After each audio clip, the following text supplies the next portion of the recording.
We're back with you, Linda. Thank you so much for talking. Let's jump right into a couple of different subjects here, if we could. First of all, we're going to go a little bit off topic here in the second hour, and that's okay, because I think it's very fascinating, and that's about the booms, the loud booms that are heard everywhere. And there's possible something going on. Either it's anomalies or some type of UFOs or something happening with that. But before that, I'd like to talk about a time a while back where I think you got the raw end of the stick when the Holloman, supposed Holloman UFO landing film you were supposed to get, and you lost the HBO contract. It was a big mess. Can you talk about that, and has there been anything else that has come out of that since that whole thing happened? Well, I think it's wonderful to have the ability to do a reality check that a lot of people, if they read my book, An Alien Harvest, everything is laid out in my book when it came out in 1989 about every single thing that happened. And the new second edition is out now, and it's available through my news website, earthfiles.com, in the Earth Files shop, just for people who are really interested in the true facts and history. And I'll give you some highlights. I went back to New York City to sign the contract with Home Box Office on March 21st. I remember it was spring equinox of 1983. And that was especially meaningful for me because the spring equinox has always been one of my most favorite times, the spring. And people that I was talking with at the time were Larry Fawcett from Citizens Against UFO Secrecy, and Jim Mars, and various people. And so there were people, especially Citizens Against UFO Secrecy and Larry Fawcett, who knew that I was coming to New York because I was talking with them.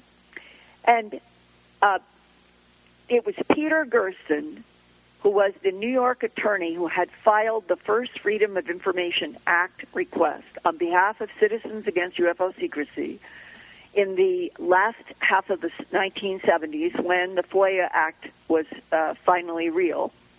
And he had asked for UFO documents from every agency, military branch, everything you could ever imagine. And he would get a denial from the CIA that they had no UFO reports, but they knew that the NSA had 218. And then he'd get a letter from the NSA saying they didn't have any UFO reports, but they knew that the CIA had 136.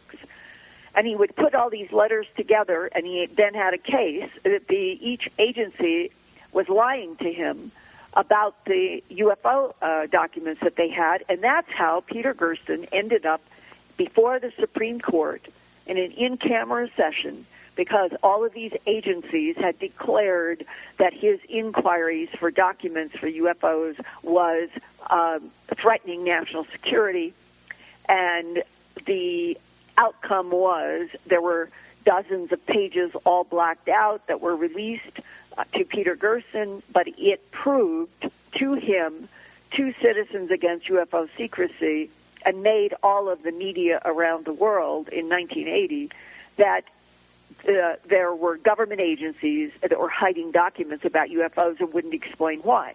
Now, in that context, and my coming in 1983, not long after his challenge to the Supreme Court, he called me and said, I know you're going to come for the HBO meeting and talking with Larry. He said, I want to take you to dinner and talk about a very interesting case that we at Citizens Against UFO Secrecy would like to investigate, and it might be perfect for what you're going to do for the HBO project.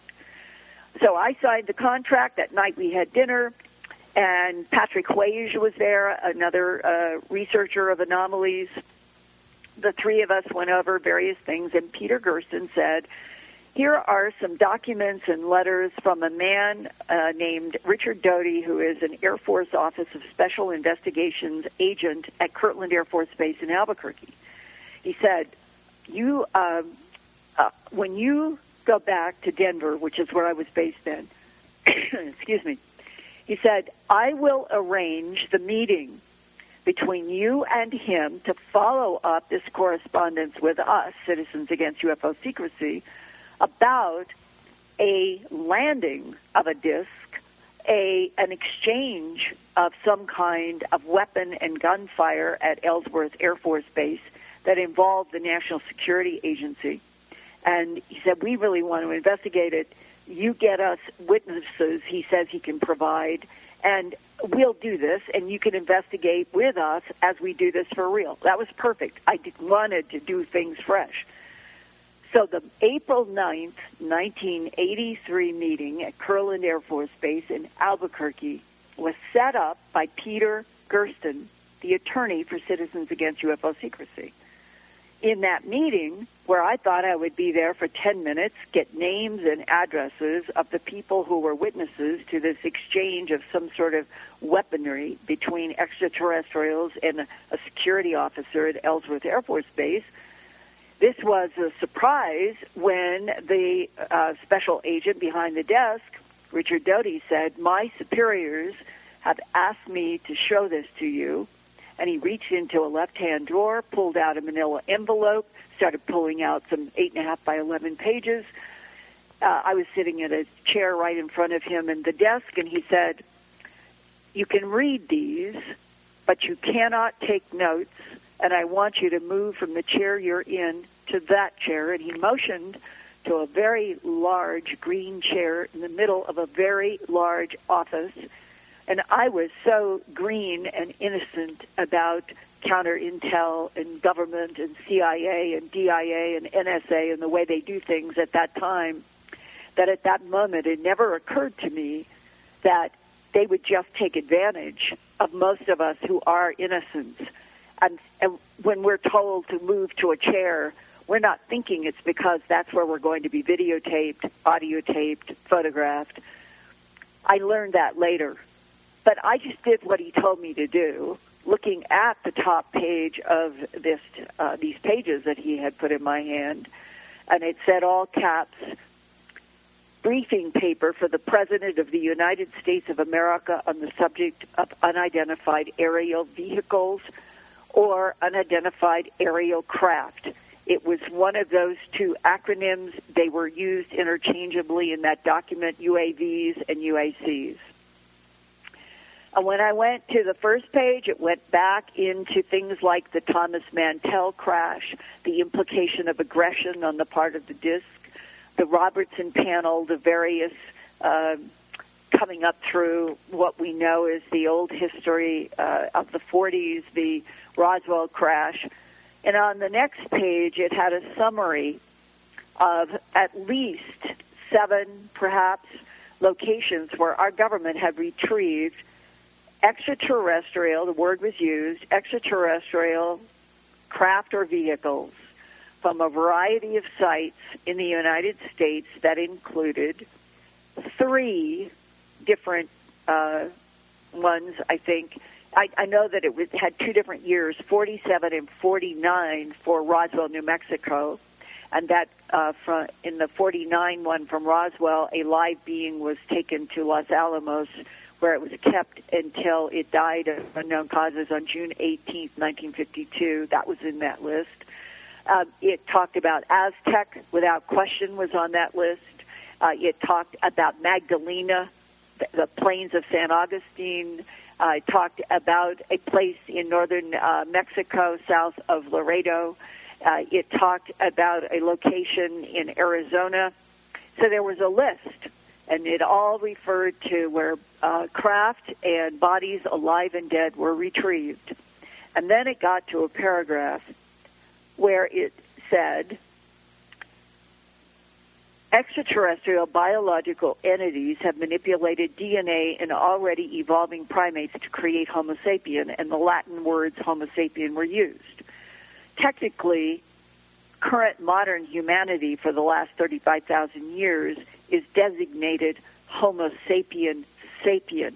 Sapien sapien is repeated twice. In the paper that I was shown, it was Homo sapien.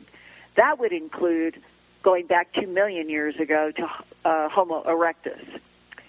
So my knowledge today in 2014 has evolved from reading that paragraph in 1983, and my understanding is that extraterrestrial biological entities have manipulated DNA in every form of standing-up primate leading up to current Homo sapiens sapien. And in the next to the last page of the document, at the top, was a Project Garnet, Garnet, and I remember that specifically because I remember saying to myself, remember your birthstone. I'm born in January, and it's Garnet. Mm-hmm. And that paragraph said, all questions and mysteries about the evolution of Homo sapien on this planet have been answered, and this project is closed. And I remember reading that particular sentence over and over and over because it was ringing and resonating with the prior one about the manipulation of DNA in already evolving primates to create Homo sapiens sapien. And so my mind was trying to process that what this paper was telling me, we, humans, are smart androids, biological androids, if you want to use that term, or hybrids created by extraterrestrial biological entities for reasons that were not made clear in this document, but that's what it's saying we are.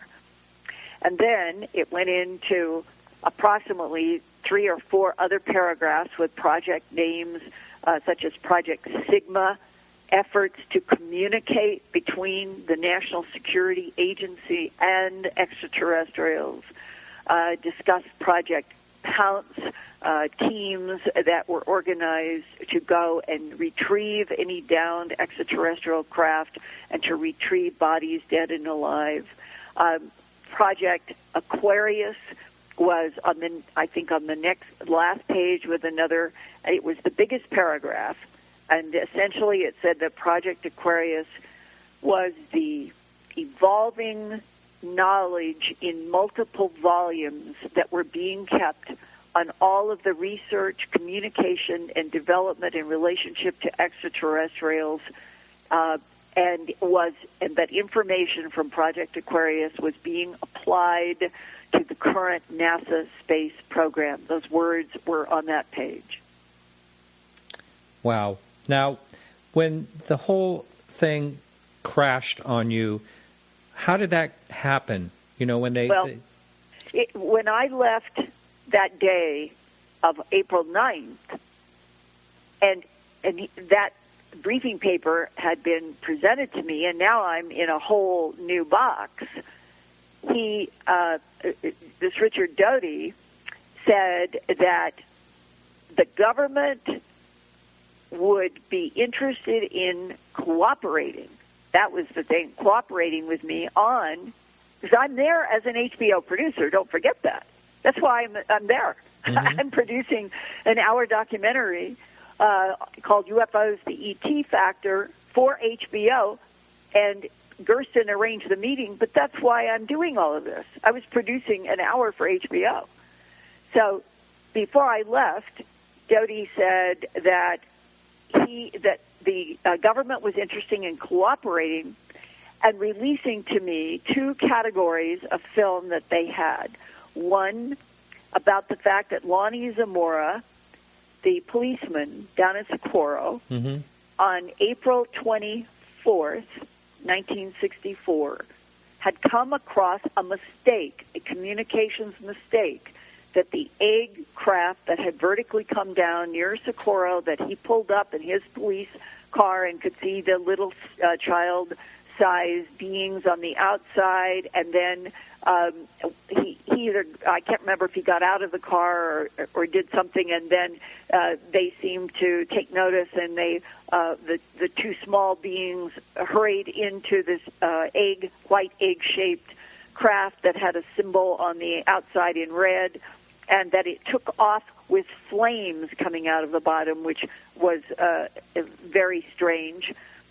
And that J. Allen Hynek came, and they took measurements, and there were definite indentations in the ground and all of that. And that the part that Lonnie Zamora didn't know and that Hynek allegedly did not know and that nobody there in Socorro knew was that our Project Sigma people in the NSA had been trying to communicate with what are called the EBENs, extraterrestrial biological entities, which are gray-skinned beings, and that they were trying to put together a meeting where there could be an exchange of technology and bodies. We were going to give back to them the dead bodies that we had, and they were going to give us some technology. And that the latitude and longitude and time that we thought was confirmed for 6 a.m. Mountain Time on April 25th, 1964, was off on the extraterrestrial side by 12 hours. And the beings came down in latitude and longitude in 12 hours. They came down near Socorro at 6 p.m. on April 24th.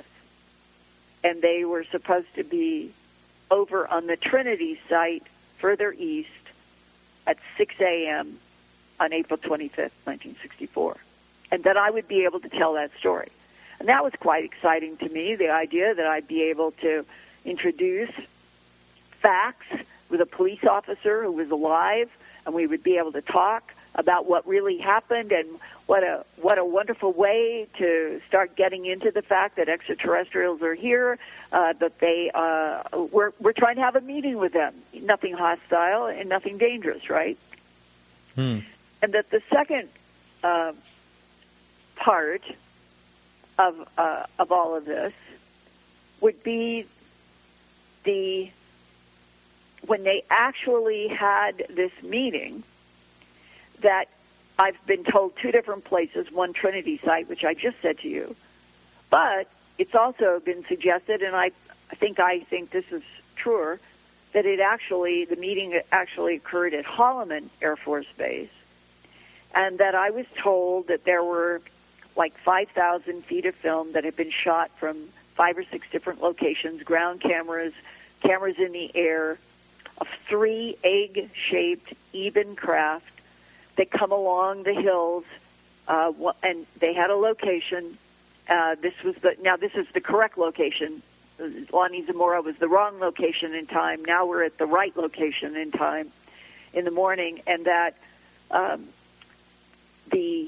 one of the eggs came down to the appointed site where we had at least 3 people ready to meet with the extraterrestrials. And 2 of the egg-shaped craft stayed above the one that settled down in an offensive-defensive posture the whole time. And that our 3 people, Guillermo Mendoza is supposed to be the real name of one of them that has had all kinds of different names throughout history, and that these 3 met with 3 extraterrestrials, and that they went to a building on what is called Mars Avenue there. There really is such a thing. And but that would have been related like to the Viking, kind of that period of time when they were developing things to go to Mars. And that's why it would be called Mars Avenue.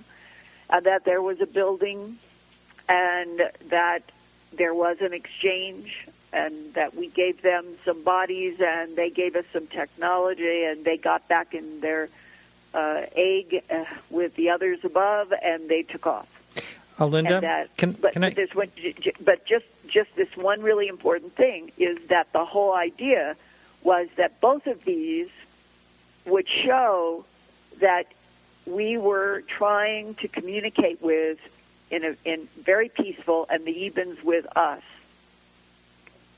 Okay.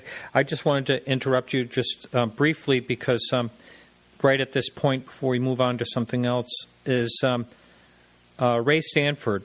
I talked with him quite a bit, a real nice gentleman that, knew Lonnie, and he was the first person, on site. He may have a couple more things to talk about. that he's uncovered. I'm not going to give any details. I'm not going to give too much of a teaser, but I'm actually going to go down to the Baltimore area where he is and meet up with him. He wants to show me some things, and there possibly may be some more information coming out of that, even though that happened all the way back in the 60s, which would be pretty exciting.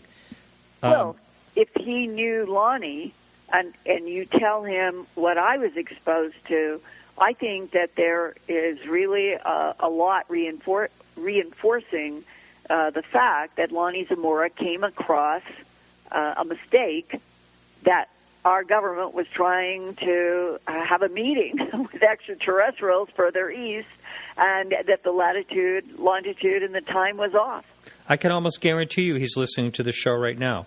Okay, good. And I'll hear from him tomorrow. So let's move on a little bit off topic now. We got a half an hour, and I will have to say it's possible I might have to interrupt you because when we stop the show, there's another live show coming on in about a half an hour. So I might have to jump in and interrupt you, and I hate to do that, but I'll try to give you a 2-minute warning or something if I can. Sure. Let's talk. You and I had a quick phone conversation earlier, and we talked about different subjects we may touch on, and I'd like to hear about this other thing you're getting into. Again, if you're just into UFOs, this may not be for you. Again, I usually don't go off topic, but it's still fascinating. I've heard you talk about this. It is related to unidentified lights in many places. Right, and they might be, natural anomalies. Who knows? But let's hear about all that because you've been really researching this pretty hard. And for listeners who might not know, starting in January of 2011, that's 11, 12, so that's 4 years ago. There were the first reports in various parts of North America, Europe, Australia, New Zealand that began in January of 2011, continued through 11, 12, 13, and 14 of strange booms, hissing sounds, metallic scrapings, trumpets, and low rumblings that remind people in some cases of something like a jet, only it's ominous and rumbling, and some people think it's below their feet and some people think it's above. All of that has been being reported, and recently, beginning on Monday, November 24th, the BBC and many media in the UK reported that hundreds, and I'm now quoting from my own Earth Files News website summary on what was being reported in multiple media in the UK, hundreds of people across Manchester and Salford in Central Oregon heard a loud bang and reported, quote, disturbances to television and mobile phone network, close quote, over a very wide area all at the same time. Police and fire could not find an explanation. Now, that was November 24th. Jump to 5 days later, Saturday, November 29th, 3 a.m., and now we are in North Yorkshire, which is sort of central England. It's actually east of Manchester, where the first bang and the disturbances were. At 3 a.m. Saturday morning in England, police closed off 6 miles of road between junctions 51 to 56 on the A1 motorway in North Yorkshire until 3 p.m., 12 hours later, as police investigated reports of a loud explosion near the Catterick garrison. Police could not, in those 12 hours, find any cause for the huge explosion that the police themselves heard. Now, that's the 3 a.m. Saturday morning. Saturday, November 29th, at 4:45 p.m. Eastern Standard Time in Buffalo, New York, and Niagara Falls, and Clarence, New York, and Lockport, New York, there were, just to give you a taste of what people were tweeting and getting Facebook and calling TV stations and police and fire, it was hundreds and hundreds and hundreds of people that were set off at 4:45 p.m. Eastern Standard Time. Clarence, resident in New York, just heard an explosion that shook our house. Anyone else feel it? Our neighbors all felt it too. Dave Reed, 15 minutes later, in Fareham, England, in that area of Manchester, dogs went crazy for a couple of minutes here in Fareham, and it was having to do with Twitter users from southern England to Edinburgh, Scotland. Hang on just one second, Linda. I'm sorry I have to interrupt you, but I'm having some type of power issue here. So for the live listener and for everyone listening, you also, Linda, it's possible I might lose power. We just had I'm surprised it didn't just drop out. So we'll keep going. But what do you think is happening? Is it a storm or well, what? we have some ice and rain, and last week our power went out just before the show. So hopefully we'll just keep moving on, and this will be a moot point. And I'm sorry I interrupted you. You can go ahead. All right. What I was going to emphasize is that simultaneously, please keep this in mind, 15 minutes after everything that was being reported in New York, from southern England to Edinburgh, Scotland, which is 400 miles, people were twittering, going to Facebook, calling police, calling everybody because of, quote, mystery bangs that shook windows. The UK Ministry of Defense answered the BBC and the Daily Online Mail and the Guardian and said no jets were scrambled or flying during the 10 to 10:30 p.m. time in England. But loud explosive bang sounds were reported 100 miles apart at exactly the same time. Many people on UK social media reported that their pets were spooked by the strange booming, banging sounds. By Sunday, November 30th, the next day here and in England, UK media were asking if the 3,335-mile expanse of boom and explosion reports from New York across the Atlantic Ocean to the United Kingdom might be a U.S. top-secret plane rumored about since the 1980s without any solid evidence, but referred to as Aurora. And with that announcement, the Mail Online and several UK media posted a cell phone recording of sound that others agreed is what they heard. And to my amazement, since the Aurora is supposed to be what's called a pulsed jet propulsion system, it would be extremely regular. It would be something that would be a boom, boom, boom, boom. You see what I mean?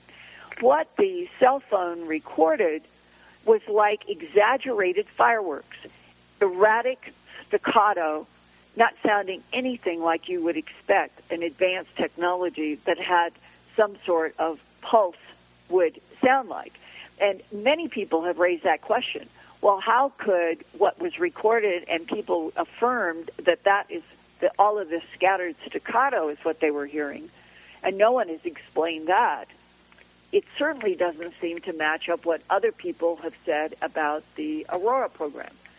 So now, continuing, that there was on Sunday, the next day, also, in addition to all of the media asking about the Aurora, that morning of Sunday, so that's not very long after all of this took place in New York and in England, at 4:24 a.m. Central Time in Enid, Oklahoma, which is northwest of Oklahoma City.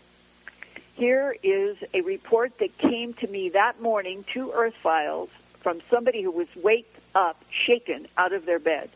Quote, at exactly 4:25 a.m., I woke up to what felt like the largest and most severe earthquake I have ever felt in the North Enid, Oklahoma area. The walls of the house shook violently, and even after the shock of the earthquake, I still felt the ground slightly moving. The shaking continued for what I'm guessing was 20 to 30 seconds. During the last moments of the smaller movements, I began to hear what sounded like multiple trumpets being blown loudly. And a few times I heard a horrific scraping sound, almost like nails on a chalkboard, but metal and very loud. That is a sound that has been reported dozens of times each year since 2011, adding to the high strangeness. Now, we can keep going on with the different reports that have been coming from all over the country that I go into in a current Earth Files report that is up right now, and I have been reading some excerpts from. But now let me jump to Cedarville, California, which is in Surprise Valley in the far northeastern corner of California. On November 20th, I did a 3-hour broadcast on Coast to Coast AM. And in one of the opening 2.5 hours, I went into the booms, the low rumbles, all of the UFO activity that they have been having for the last 2 years. And it was in 2013 that they were having so much UFO activity that was in amber lights and red lights in the sky, seen by dozens and dozens of residents simultaneously in Cedarville, California. And by the end of 2013 came 2 new phenomena. So the UFOs are there in 2013. Then, at the end of 2013, going into 2014, they started hearing these low, what people called ominous rumbles. Some people thought it was from the sky. Some people thought it was from below ground. After the rumbling sounds would go away, they would have earthquakes. They now have had thousands in a seismic swarm since mid-July. They are ongoing now as we speak. The earthquakes have been in the Surprise Valley area over to the Via Nevada area, which is 22 miles away across the border, and into southern Oregon, where the 3 states come together sharing borders, Nevada, California, and Oregon. The seismic swarm of 1 to 3 magnitude, largely earthquakes in the thousands, have been going on now steadily for 4 months. It has caught the attention of geophysicists at Stanford University, UC Berkeley, UC Davis, the University of Nevada, Reno, and the U.S. Geological Service. And in the last 2 weeks or 3, they have had technicians going to add instruments. They are puzzled about what is happening. But a report that came from a collaboration of some geophysicists that I have now got in an Earth Files report that I put for the public to see on November 20th, it was a consolidation of an investigation of the caldera in Yellowstone Park and work that now seems to firm up that there is an arc of calderas that come from Yellowstone Park in Wyoming, making an arc through Idaho down toward the northeastern corner of Nevada and into the northwestern corner of Nevada, into the northeastern corner of California and Oregon.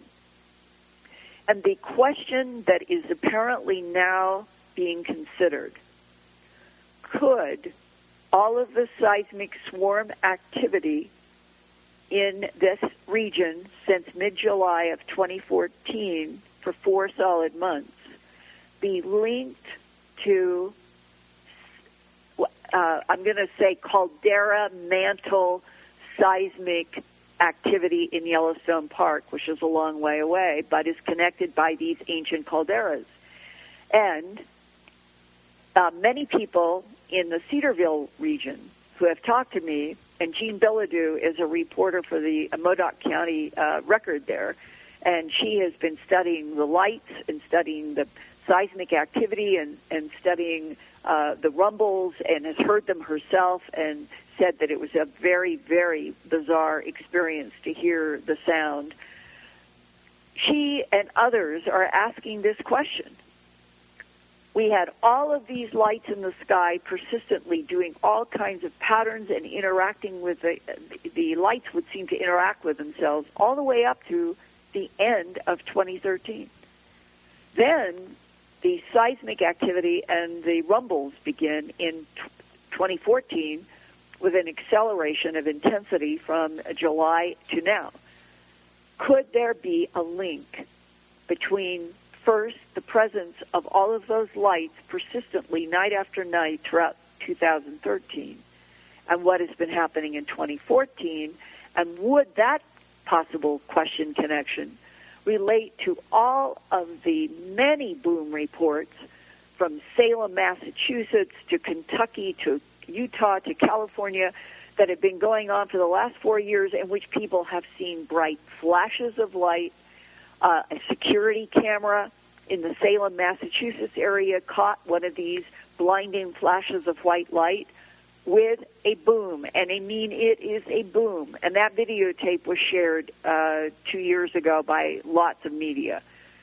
What is the link between aerial lights of different colors, bright flashes of light, sometimes a solid, bright white light, sometimes stationary, sometimes moving, and what has seemed to be an increase in seismic activity and all of these strange sounds since 2011?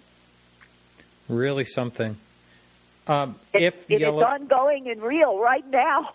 Right, and when you were talking about New York, for some reason I was thinking, isn't that where Richard Dolan lives? Somewhere near there?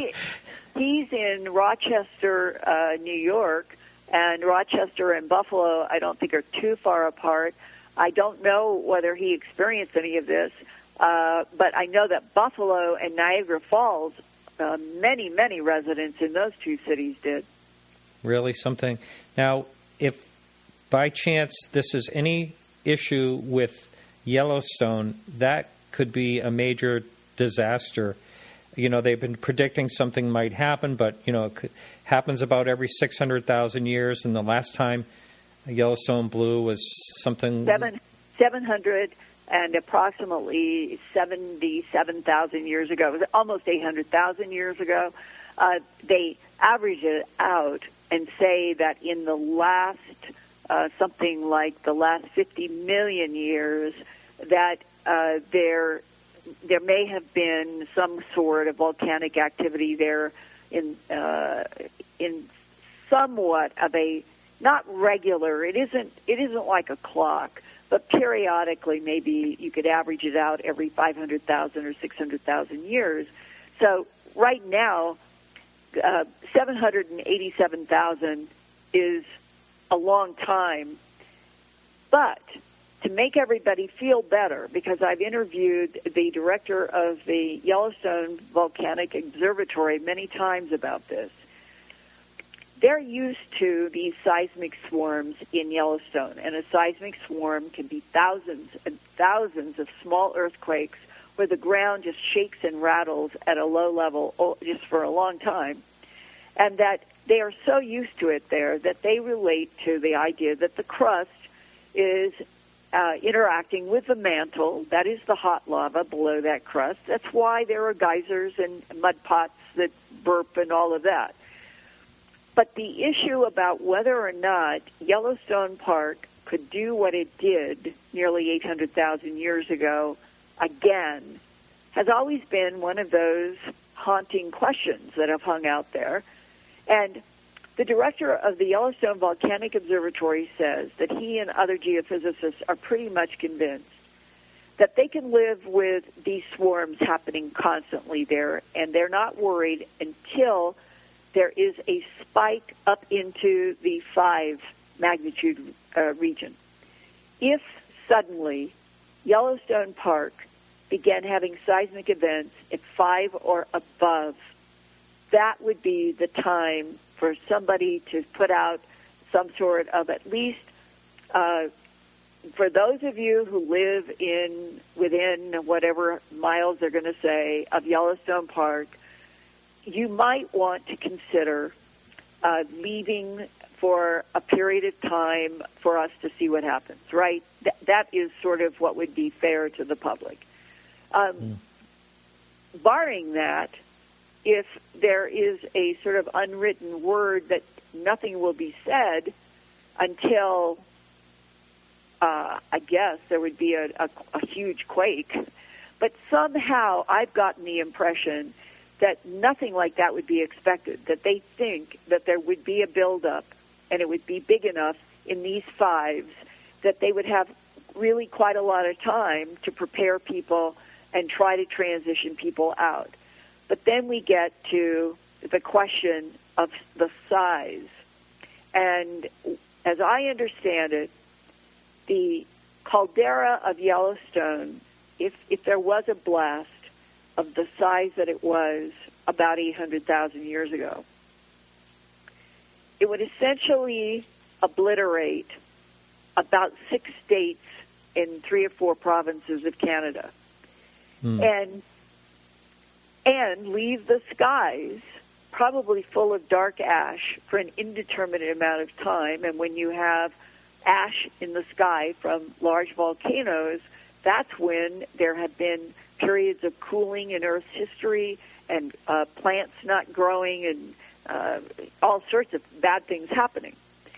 Well, right now, it is fascinating that there appears to be a arc of caldera link between Yellowstone Park and that region that is having such an active seismic swarm now, California, Nevada, Oregon area, where they come together. But there does not seem to be any sense of urgency about this moving toward any kind of a large caldera blast in the foreseeable future. And I think the more I talk with geophysicists that I understand, seismic swarms mean that the mantle is changing, the crust is reacting, and we associate those two with large earthquakes. But until there is at least a earthquake above 5 in Yellowstone Park, I think that the attitude of the scientists is studying, more monitoring. They're trying to understand the relationship between the seismic swarm and these calderas that lead up to Yellowstone, but that there is no reason for anybody to be afraid or to panic, and it just leaves the question, what has been happening inside of this planet where papers in the last 2 years have been written and published in Nature and Science about a changing core. The inner core of the Earth is changing. It is causing changes to the outer core, the mantle, and that the Earth itself is this dynamic body. It is not it's not settling down with middle age at 4.5 billion years. In fact, there was a paper that came out last month, I think it was, from New Mexico Tech. It's fascinating. They did, I think it was 2,700 sites were studied, and they were, the scientists that were involved in this thought that they would be able to present hard data that at this point, at 4.5 billion years into the solar system's longevity, that they would show that the plate tectonics of the planet were slowing down and we were in a middle-aged planet. It was exactly the opposite. The paper that was published was that all these sites indicated, and here's the kicker, that the planet Earth right now in plate tectonics is as active in 2014 as it was 2 billion years ago. This was a very big surprise. It means that our crust, the mantle, which is all of the hot lava underneath the crust, down to the inner and outer cores, are in a really dynamic state, and that change is still a big part of living on planet Earth. Yes. We're about 5 minutes left, and I'm going to throw some questions at you that I would like, if I could, to try to get like a 1 or 2 minute answer. That way I can ask you all these quick questions. Just because I've never heard you talk about it before, if you can give a quick 1 or 2 minute answer to this question, what do you think is the most profound or documented or solid UFO sighting? I'm really putting you on the spot here. Well, the one that I have spent the most time in probably in my career would be RAF Bentwaters, and there were so many military, and there's not a single question in my mind that when Colonel Halt 3 years ago said it was an extraterrestrial craft, it was some sort of technology that was not human technology that interacted with those guys in the forest. Barring that, it is such a complex case with so many moving parts. May involve time travel, may involve UK and American governments working on some kind of technology that might have attracted, whether they were time travelers or extraterrestrials. It's extremely complex, but the one thing that is for certain, those men, John Burroughs, Jim Penniston, Ed Kovansak, and others, were affected then profoundly, and they are profoundly affected these many years later. This really had an impact on all of those people. That's great. While we're on this topic real quickly, just to let every listener know, we have John Burroughs and Colonel Charles Halt together. There's been a little bit of controversy between the two, and it's going to be all on our show next week. It's going to be a really great show. Okay, another question. We just have a couple of minutes left. Actually, we have like 2 minutes left. So I would like to ask you this question. Have you ever looked into, going a little bit out there, but off topic again, have you ever looked into the crop circle field? Well, I've written a book, Mysterious Lights and Crop Circles. Oh, my goodness, Linda, I'm so embarrassed. I'm really embarrassed. I'm sorry. Let me just use the remainder of this time to let your audience know that I have written 4 books that are packed with photographs and documents. Mysterious Lights and Crop Circles is focused on my own investigations and experiences in England from 1992 up through the early 2000s. And my first book, An Alien Harvest, is out now in a new second edition that I find so valuable that I hope that listeners would too. And my next 2 books were Glimpses of Other Realities, Volume 1 and Volume 2. They are 1,000 pages in 2 volumes that took 8 years for me to do. And they go into military voices, human abductions, crop circles, and government cover-up and policies of denial and the reasons why. And Mysterious Lights and Crop Circles was my 4th book, and I have done probably 5,000 radio and TV shows, and earthfiles.com is my news website in science, environment, and real X-Files that I've been producing, writing, directing, editing, and reporting since 1999 to this day forward. Wow. Linda, after I remove my foot out of my mouth, I'm sorry about that. I just want to thank you so much for being on tonight. And it's earthfiles.com? Yes. Yes. And keep at it, Linda. You're always a real pleasure to hear out there, and I'm really thrilled to have had you on the show today. Thank you. And I hope you'll come back sometime. Sure, and happy holidays to all your listeners. That's right. Well, that's it for the show today. And if you missed any part of the show, you can listen to the podcast and a whole bunch of other podcasts on our website, which is podcastufo.com. We are now taking subscriptions for the second part of the show, which you just heard live. And that is as low as $1 a month. And that's getjoyride.com/podcastufo. That link is right on our website. And you can check out the links to our show notes as well as joining in the conversation in our forums.